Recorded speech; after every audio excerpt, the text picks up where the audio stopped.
이 시간 함께 나누실 하나님의 말씀은 시편 37편 27절에서부터 33절까지 말씀입니다. 구약 성경 829페이지에는 시편 37편 27절에서부터 33절까지의 말씀을 다 함께 봉독하시겠습니다. 악에서 떠나 선을 행하라. 그리하면 영원히 살리니 여호와께서 정의를 사랑하시고 그의 성도를 버리지 아니하심이로다.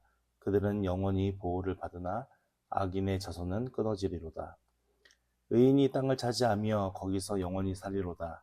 의인의 입은 지혜로우며 그의 혀는 정의를 말하며 그의 마음에는 하나님의 법이 있으니 그의 걸음은 실족함이 없으리로다. 악인이 의인을 엿보아 살해할 기회를 찾으나 여호와는 그를 악인의 손에 버려두지 아니하시고 재판의 때에도 정죄하지 아니하시리로다. 아멘.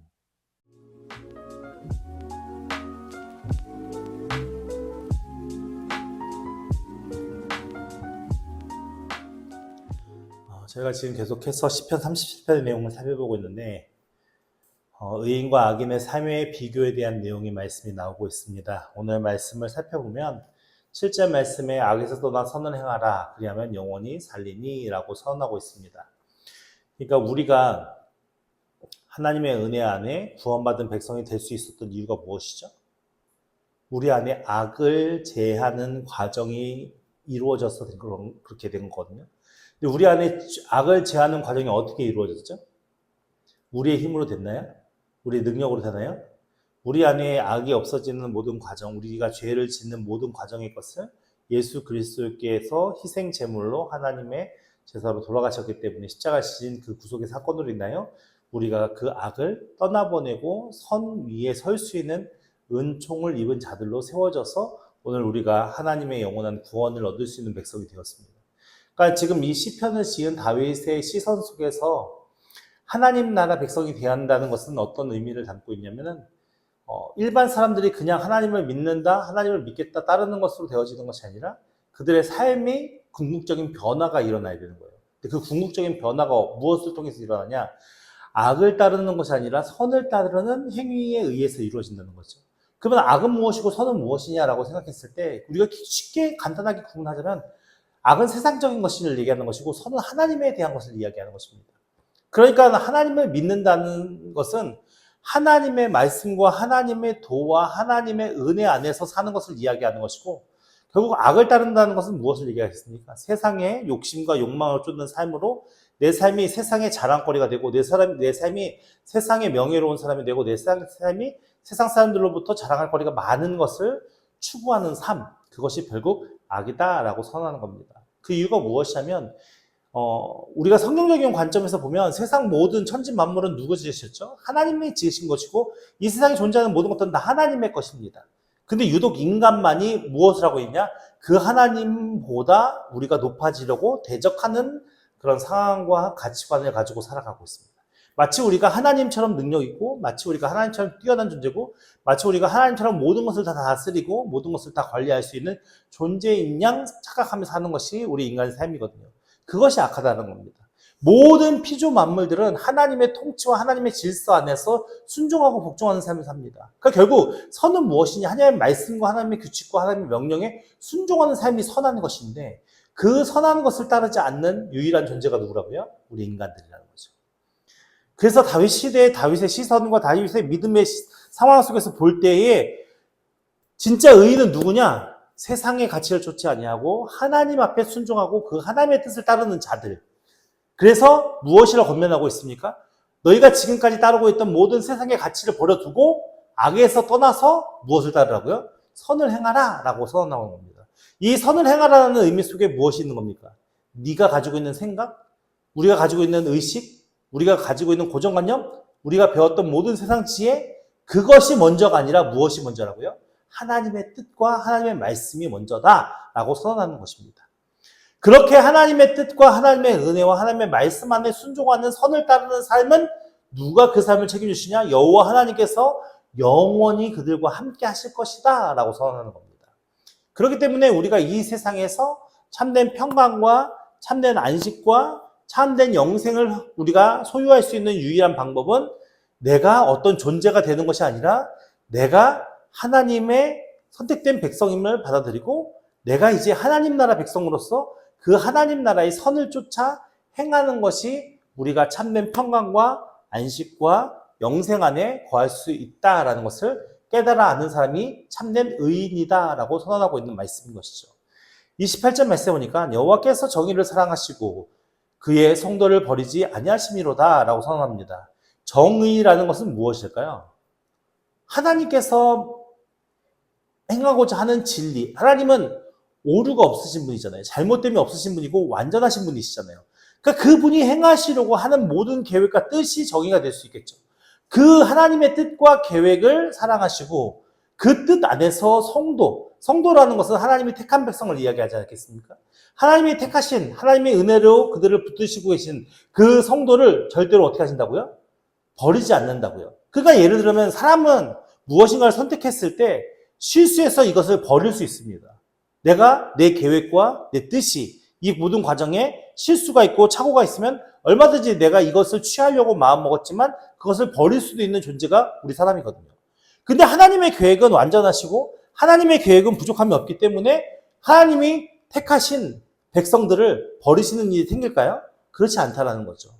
그러니까는 성도를 버리지 않는다는 것은 우리의 행실이 옳고 그르냐의 관계가 아니라 하나님의 전능하심 안에서 그 전능하신 하나님이 택하신 모든 계획과 뜻은 완벽하게 이루어지기 때문에 그 계획과 뜻 안에 있는 성도들은 버리지 아니하시고 끝까지 그 모든 삶을 책임져 주시는 분이 하나님이시다라고 선언하는 것이고요. 그 뒷구절에 보면 그들은 영원히 보호를 받으나 악인의 자손은 끊어지리로다라고 선언하면서 무엇을 대표합니까? 의인의 삶과 악인의 삶. 의인의 삶은 하나님의 보호하심 아래 사는 삶이지만 악인의 삶은 무엇입니까? 결국 그들이 행한 죄악으로 인하여 하나님 앞에 심판받고 끊어질 수밖에 없는 저주의 삶이다라고 지금 비교하며 대조로 말씀하고 있는 것입니다. 그래서 29절 말씀에 의인이 무엇을 차지합니까? 땅을 차지하며 라고 선언하고 있거든요. 그러니까 의인이 땅을 차지한다는 것은 결국 무엇을 차지하는 겁니까? 이 세상의 모든 것이 다 누구의 것이라고요? 하나님의 것. 그러면 의인이 차지하는 것은 하나님이 그 의인에게 맡겨주신 기업을 차지하는 것이겠죠. 그러니까 우리가 오늘날 하나님이 우리에게 맡겨주신 기업을 성실하게 행하면서 그 안에서 하나님이 주시는 은혜의 복을 누리는 것이 매우 중요한 가운데 있기 때문에 우리가 하나님의 뜻에 합하게 믿음으로 살아간다면 하나님께서 우리를 궁핍하게 하실까요? 우리를 가난하게 하실까요? 우리를 어렵게 하실까요? 그렇지 않다는 거죠. 하나님은 그것을 통해서 하나님의 귀한 일들을 이루어 가시기 때문에 우리에게 그 하나님의 기업이 더 풍성하게 넓혀질 수 있는 은혜와 은총으로 우리의 삶을 주장하실 것입니다. 그래서 의인은 하나님이 의인에게 주신 땅의 기업, 그 기업으로 말미암아 차지하며 살아가게 되어지고 풍성한 삶을 살 뿐만 아니라 그것으로 인해서 그의 모든 삶의 영혼까지 여호와 하나님께서 책임지시기 때문에 그곳에서 영원히 살리로다라고 선언하는 것이고 30절 말씀에 보면 의인의 입은 어떻다고요? 네, 지혜롭대요. 의인은 누구를 바라보는 삶이죠? 여호와 하나님을 바라보는 삶이 있기 때문에 하나님을 향해서 그 마음과 그 생각이 온전히 사로잡혀 있는 자, 곧 하나님을 바라보는 자는 그들의 마음속에 무엇이 있을까요? 하나님의 성령께서 계시겠죠. 그러니까 성령이 주장하는 삶을 사는 자들에게는 그 입이 험한 말이 나오겠습니까? 아니, 그 입이 지혜로운 말이 나오겠죠. 어떤 말이 나오겠습니까? 살리는 영으로 말을 할 것이고 그들을 도와주는 영으로 말할 것이고 그들 가운데 하나님의 뜻을 나타내는 진리를 선포하는 입술이 될 것입니다. 그렇기 때문에 당연히 그 의인의 입술은 어떤 입술이 될 수밖에 없습니까? 세상이 가진 지혜가 아니라 하나님의 지혜를 담아내는 말이기 때문에 하나님의 지혜를 뿜어내는 입술이기 때문에 지혜로울 수밖에 없고요. 그리고 그의 혀는 무엇이냐면 생각이 입술로 나오는 거지 않습니까? 그리고 혀가 움직여야 모든 발음들이 이어져서 말이라는 것이 이루어지는 것 아니겠습니까? 그러니까 그의 혀는 무엇을 말한다고요? 정의를 말한다고요. 정의는 결국 무엇입니까? 하나님이 하시고자 하는 일이겠죠.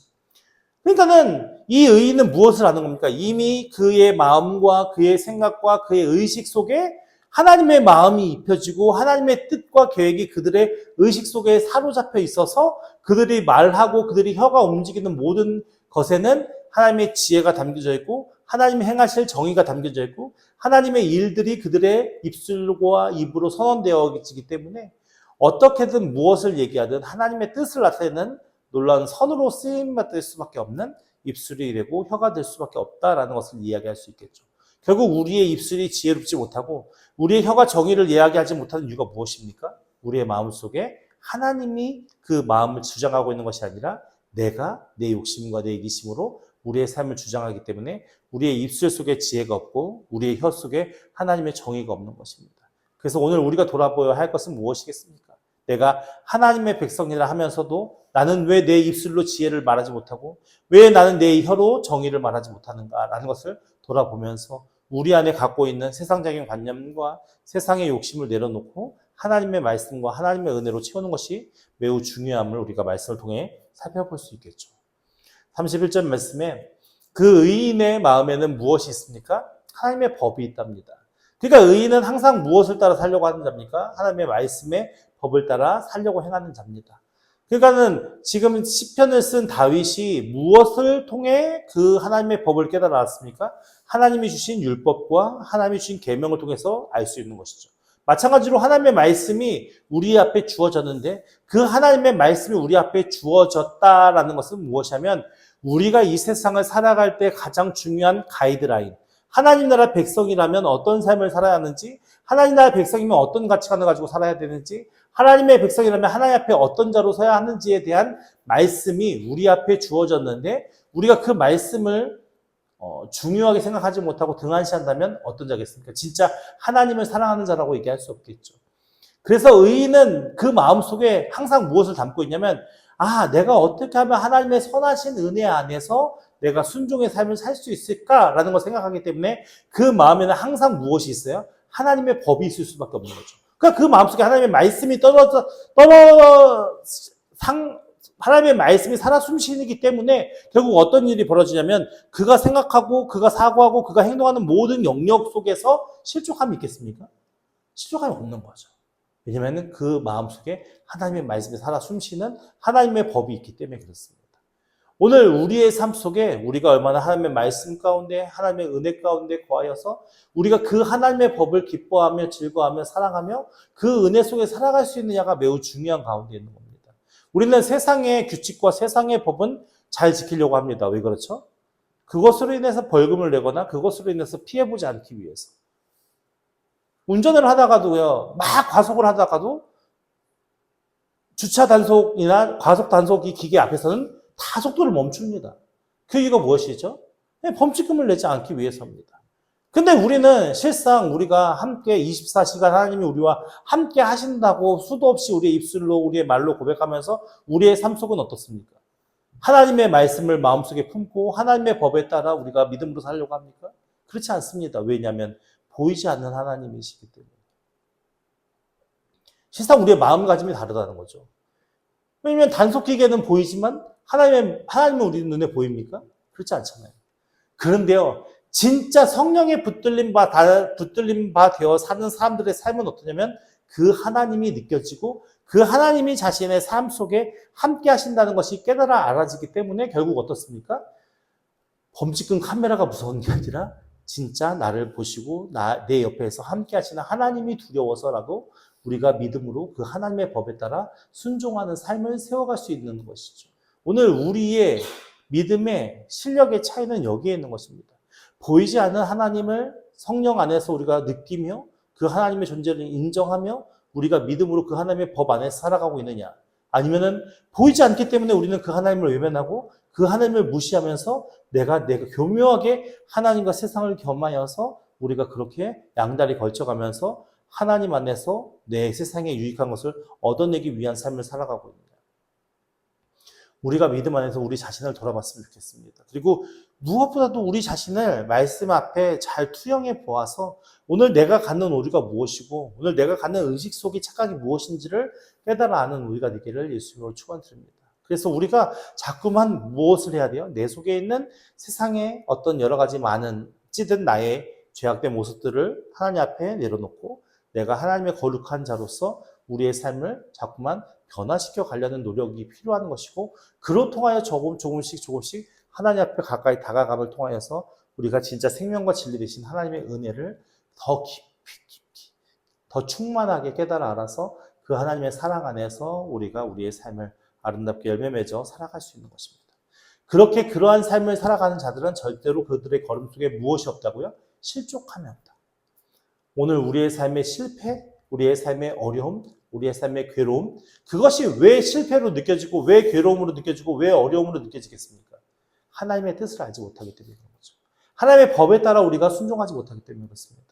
우리의 걸음을 하나님께서 인도하시는 은혜 안에서 세우지 못하기 때문에 그런 것입니다. 오늘 우리의 자신의 모습, 우리의 연약함을 말씀을 통해 통찰해보는 은혜가 있기를 예수님으로 축원드립니다. 32절 말씀에 악인이 의인을 엿보나 살해할 기회를 찾으나.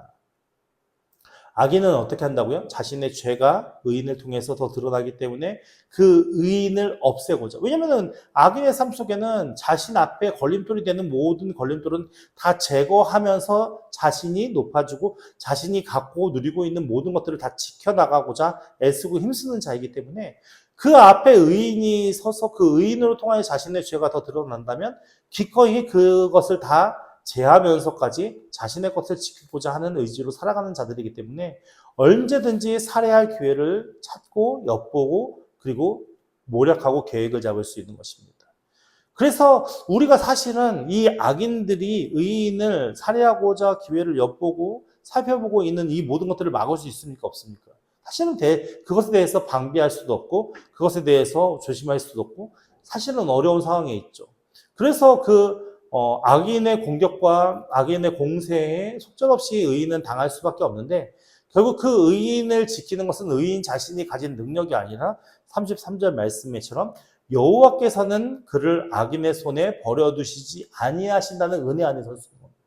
결국 우리가 대비를 잘해서 악인의 손에서 의인의 삶의 어떤 안전함과 어떤 그런 평안함을 지켜나가는 것이 아니라 의인은 그냥 하나님의 법도와 하나님의 말씀 안에서 순종하려는 삶을 사는 것뿐이고 악인은 끊임없이 그 의인의 삶을 통해 비춰지는 자신의 죄악된 모습들이 그것이 불편하기 때문에 악인들을 제하려고 하지만 무수히 많은 계략과 치밀한 계략을 세우지만 결국 그 모든 것은 하나님의 손 안에 있는 것이고 그 하나님은 절대로 의인이 악인에게 망하는, 살해당하고 괴롭힘당하는 그 모든 것들을 내버려 두시지 않는 하나님이시기 때문에 그 하나님의 보호하심 가운데 오늘 의인의 삶은 아름답게 믿음으로 그 삶을 지켜나갈 수 있다라고 선언하는 것입니다. 그래서 의인이 의지할 것은 무엇이겠습니까? 자신이 가진 재물입니까? 자신이 가진 힘입니까? 자신이 가진 능력이겠습니까? 아닙니다. 오직 여호와 하나님밖에 없습니다. 오늘 우리가 당면하고 있는 모든 것들 안에 하나님의 섭리가 있고 하나님의 정의가 있고 하나님의 통치하심이 있습니다. 그렇기 때문에 의인은 자신의 힘과 능력을 바라보는 삶이 아닌 오직 하나님만을 바라보는 삶이기 때문에 그 하나님 앞에 전적으로 매달릴 수밖에 없는 존재이죠.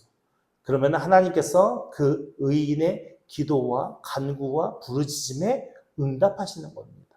그리고 그 하나님의 정의대로 자신이 택하신 그 의인을 지켜 보호해 가시는 겁니다.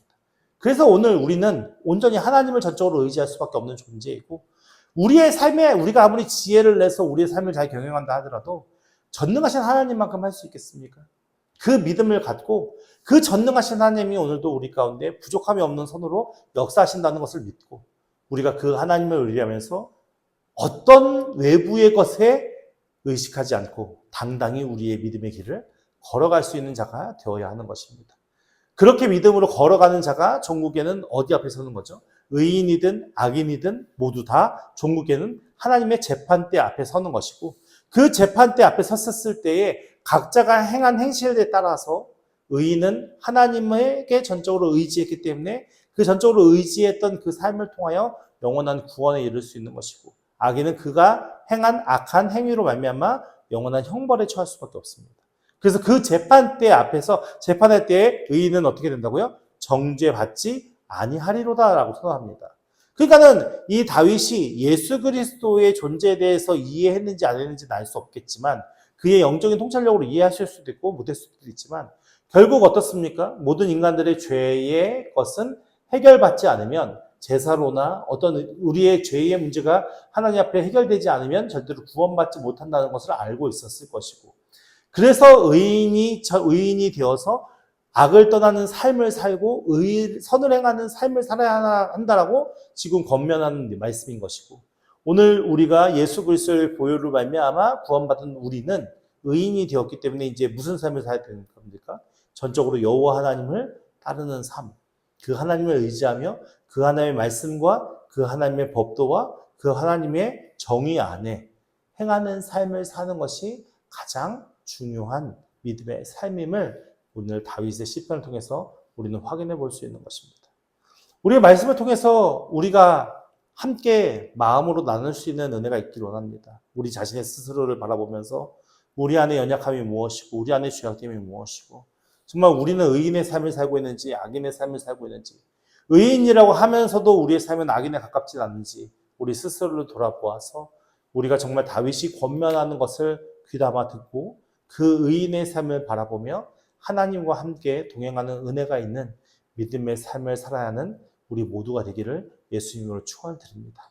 그러한 삶을 살아 여러분 우리의 삶이 하나님의 것으로 열매 맺게 하시고 그 하나님의 것을 자랑케 하시고 그 하나님의 것을 우리의 입술과 우리의 혀로 지혜를 말하며 정의를 말하는 자들이 되어서 우리 주변에 죽어가는 사람들이 단순히 예수 믿고 구원받으세요라는 그런 의미가 아니라 정말 단순히 우리가 진짜 그 살아계신 하나님을 경험한 그 경험을 통하여서 저들의 마음속에 그 하나님을 의지하고 그 하나님을 바라볼 수 있는 능력 있는 그리스도인으로 세워질 수 있는 은혜가 있기를 예수님으로 축원합니다. 그래서 우리가 그러한 믿음으로 정말 저 죽어가는 자들에게 보여줄 수 있어야죠.